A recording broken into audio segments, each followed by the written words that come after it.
Apesar de estar chovendo bastante nos últimos dias e o nível de rios, lagos também subirem, as consequências da estiagem devem continuar impactando na nossa vida, no nosso bolso.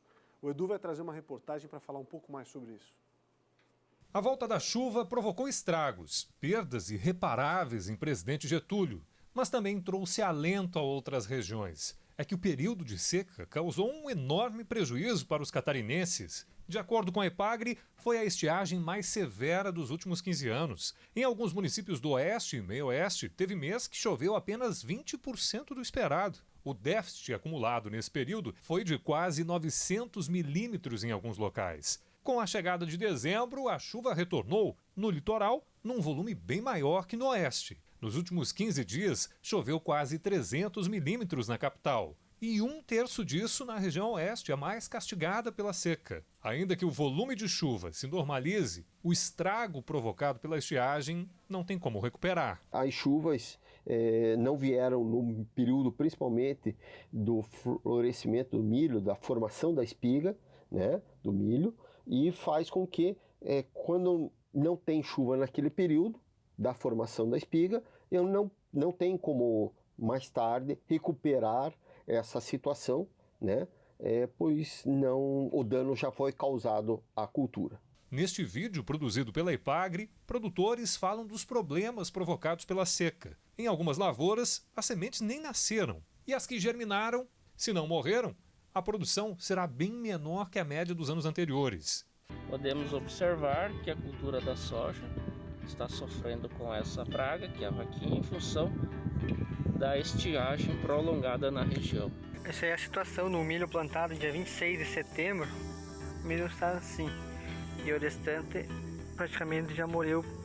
Mais da metade do milho já morreu por falta das chuvas, A família da Tatiane, de Chapecó, é produtora de suínos e também de gado de corte. Não faltou água para os animais na propriedade, mas a falta de chuva provocou um prejuízo de quase R$900 mil na lavoura. Todo ano eles plantam 90 hectares de feno. Faz 50 dias já que a gente não produz, porque a grama necessita de chuva. A gente já vinha, de uma safra anterior, também com pouca chuva, então a produção não foi a esperada, ficou abaixo da média.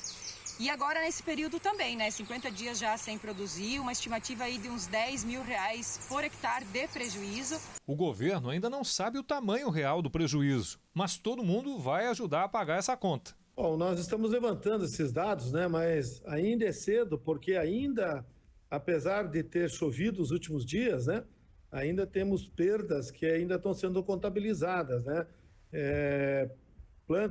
plantação, quem plantou, por exemplo, semente de milho e ela não germinou, quem já vem pensando na soja e outras culturas já sofreram e agora que nós estamos avaliando aí, Há também a perda nos animais, Por exemplo, no caso do leite, animais que ficaram sem o abastecimento normal de água, perdeu um pouco da produção e alguns até sacrificaram alguns animais. Então, tudo isso tem que ser levantado, computado, para a gente saber efetivamente as perdas, Mas o mais importante é pensarmos para frente, Santa Catarina já não é autossuficiente em grãos. Com as perdas da estiagem, teve que buscar um volume ainda maior de milho e farelo de soja em outras regiões para conseguir alimentar o gado, aves e suínos. Como a seca também atingiu outros estados, com menos oferta no mercado, o preço do grão disparou. O valor do milho quase dobrou. No ano passado, o grão vindo de fora do estado custava R$40 a saca. Agora está acima de R$70.